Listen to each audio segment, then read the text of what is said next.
लाटी वडी करण्यासाठी आपण पीठ मळून घेऊया। त्यासाठी मी 1 वाटी गव्हाचं पीठ घेतलेलं आहे, 1 वाटी गव्हाचं पीठ घेतलेलं आहे, 1 वाटी बेसन पीठ घेतलेले आहे। त्याप्रमाणे मीठ घालायचं चवीप्रमाणे, हे मिक्स करायचं। हळद घालूया, लाल तिखट, ओवा घालायचा, हाताने असा चुरडून घालायचा ओवा। पुन्हा हे मिक्स करायचं। त्याच्यामध्ये 2 चमचे आपण तेल घालणार आहोत, गरम केलेलं। पोहे खातो त्यात तो चमचा घ्यायचा, त्याने 2 चमचे तेल घालणार।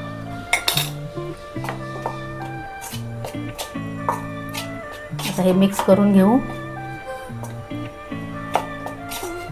थोडीशी कोथिंबीर घालते मी, सारणामध्ये आपण कोथिंबीर घालणार आहोत त्यामुळे मी थोडीच घातली, लाटताना ती मध्ये मध्ये येईल म्हणून मी कमी घातलेली आहे कोथिंबीर। आता हे हाताने सगळं पीठ, हे तेल घातले आपण त्यामुळे हे सगळं असं एक मिक्स करून घ्यायचं आणि थोडं थोडं पाणी घालून पीठ मळून घ्यायचं। थोडं थोडं पाणी घालून पीठ मळून घ्यायचं, पाणी जास्त घालायचं नाही। गोळा बनवून तयार करायचा आहे। आता हे मी सगळं पीठ असं घट्टसर मळून घेते। आपण चपातीला मळतो त्यापेक्षा थोडंसं घट्ट मळायचं। बघा मी घट्टसर असं पीठ मळून घेतलेलं आहे, एवढं घट्ट ठेवायचं, जास्त नरम ठेवायचं नाही। आता काय करायचं, याला 10 मिनिटं तरी आपण झाकून ठेवूया। आपण सारण करून घेऊया, तोपर्यंत पीठ भिजेपर्यंत आपण सारण करून घेऊया।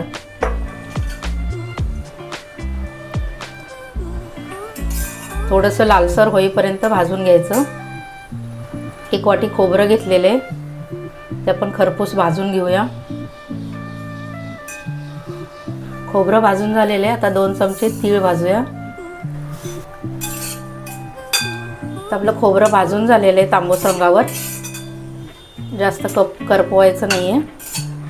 आता हे मी काढून घेते।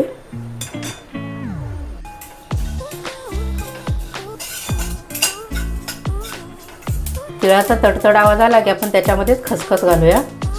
1 चमचा खसखस घेतलेली आहे, ती पण भाजून घेऊया। आणि 2 चमचे कारळे पण भाजून घ्यायचे, माझ्याकडे आधीच भाजून घेतलेले आहेत त्यामुळे मी दाखवले नाही आहेत। तर गॅस बंद करायचा आणि हे आपण भाजून घेतलेलं थंड करून घ्यायचं। आता आपण सारण हे वाटून घेऊया मिक्सरला। हे तीळ आणि खसखस घेतलेले आहेत मी, त्याच्यामध्ये अर्धा चमचा जिरं, 10-12 लसूण पाकळ्या, जरा कमी जास्त झाल्या तरी चालतील। आता हे आपण मिक्सरला वाटून घ्यायचं। हे कारळे माझ्याकडे वाटलेलेच आहेत, हे मी नंतर मिक्स करणार आहे। तर हे आता बिना पाण्याचं वाटून घ्यायचं आपण। हे बघा हे वाटून घेतलेलं आहे। आता काय करायचं, हे खोबरं भाजलेलं आहे ते हाताने असं बारीक करायचं। हाताने जर बारीक नाही झालं तर मग थोडंसं तुम्ही मिक्सरला फिरवू शकता, पण जास्त फिरवायचं नाही, बंद चालू करून फिरवायचं। आता त्याचं मग तेल होईल जास्त फिरवलं तर। आणि 2 चमचे हे कारळे मी वाटूनच ठेवलेले आहेत, 2 चमचे कारळे,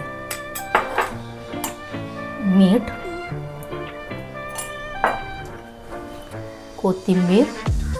कोथिंबीर भरपूर घालायची।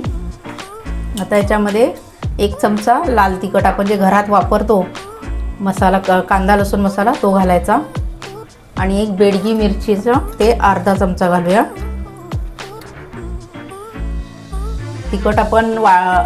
तिखट आपण पिठामध्ये पण घातले त्यामुळे तिखट कमी जास्त तुम्ही करू शकता तुमच्या आवडीप्रमाणे। आता काय करायचं, हे सगळं मिक्स करून घ्यायचं। जर हा मसाला तुम्हाला जर सुका सुका वाटला तर थोडंसं ह्याच्यामध्ये 1 अर्धा चमचा तेल घालायचं।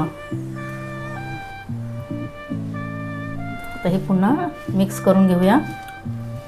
थोडंसं खाऊन बघा, कमी जास्त तिखट मीठ कसं आहे त्याप्रमाणे तुम्ही वरून पुन्हा घालू शकता तिखट। आता हे आपलं सारण तयार आहे लाटी वडीचं। आता आपण वडी करायला सुरुवात करणार आहोत। किती मस्त वास येते. आता हे तयार आहे सारण. आपलं सारण तयार आहे. आता पीठ पण आपलं मुरलेलं आहे. हे बघा थोडंसं नरम झाले. थोडासा तेलाचा हात घेऊन आपण पुन्हा त्याला एकजीव करून घ्यायचं. 2 गोळे मी करते. खाली पोळपाटाला तेल लावायचं थोडंसं.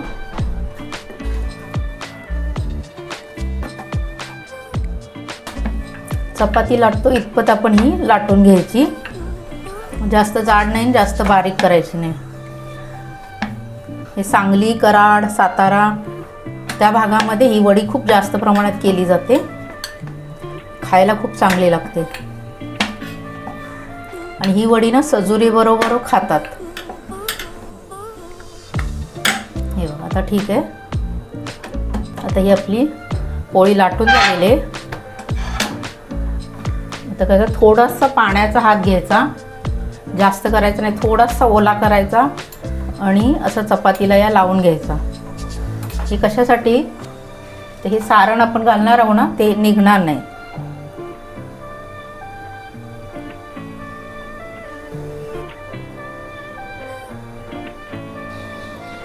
हे केलेले सारण सगळीकडून भरून घ्यायचं. थोडी थोडी जागा कडेने ठेवायची, मध्ये मध्ये हे सारण भरायचं. खूप कडेने जर भरलं तर बाहेर येईल सारण, म्हणून कडेने थोडी जागा ठेवायची आणि असं हाताने दाबून घ्यायचं. मी सांगितल्याप्रमाणे तुम्ही ही वडी करून बघा, नक्की होईल. तुम्ही पहिल्यांदाच जर वडी करत असाल तर अजिबात बिघडणार नाही. असं हाताने व्यवस्थित दाबून घ्यायचं. आता काय करायचं, या साईडने असं गोल गोल करत रोल बनवायचा. आपण ही वडी चपटीच असते, गोल नसते, त्यामुळे त्याचा आकार असा चपटा करायचा आणि असं हे दाबायचं वरून आणि ह्या साईडनी हे असं बंद करायचं. हे बघा आपला रोल तयार आहे. या साईडनी बंद करायचं दोन्ही साईड तोंड. आता हा रोल व्यवस्थित दाबून घ्यायचा. दुसरी पण मी अशीच करून घेते. आता आपण त्याला कापून घेऊया, किंवा तुम्ही असंच वाफवायला ठेवली तरी चालते. असे 2 भाग करून वाफवायला ठेवली तरी चालते. मी कापून वाफवायला ठेवते. ते आपल्याला कसा आकार हवा आहे, चौकोनी तुम्हाला आकार द्यायचा असला तर चौकोनी द्या. मी हा असा आकार देत आहे, कापणीच्या आकाराचा. किती मस्त दिसते. हे बघा कसे लेयर आलेत मस्त. आता काय करायचं, हे आपण ही वडी वाफून घेणार आहोत. तर मी पाणी ठेवलेले गॅसवर. हे बघा मी चाळणीमध्ये वडी वाफवायला ठेवलेली आहे. आता आपण झाकण ठेवूया आणि एक 10-15 मिनटं आपण वाफवून घेऊया. आपण वडी शिजली आहे का बघूया. असं हात लावून बघायचं, चिकट तर लागली नाही तर वडी शिजली आहे समजायचं. हे बघा अजिबात चिकट लागत नाही हाताला, त्यामुळे आपली वडी ही शिजलेली आहे. आता ही पूर्ण थंड करून घ्यायची आणि नंतर तळून घ्यायची, की तुम्ही अशीच कोरडीसुद्धा खाऊ शकता, खूप छान लागते. ही वडी थंड झालेली आहे, तुम्ही बघू शकता पूर्णपणे थंड झालेली आहे. होण्याचं सारण अजिबात निघालेलं नाही आहे, ती मस्त झालेली आहे. आता ही आपण तळून घेऊया. वडी थंड झालेली आहे, आता आपण तळून घेऊया. आधी एक घालून बघूया तेल तापले की.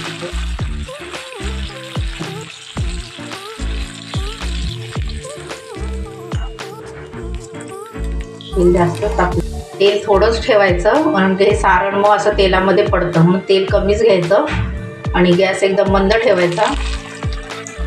आणि आता आपण वडी तळून घेऊया. खरपूस वडी तळून घ्यायची. ही वडी तुम्ही प्रवासात सुद्धा घेऊन जाऊ शकता. 2-3 दिवस आरामात राहते, खराब होत नाही. बिना फ्रीजची पण ही राहते 2-3 दिवस. कलर किती मस्त आलेला आहे.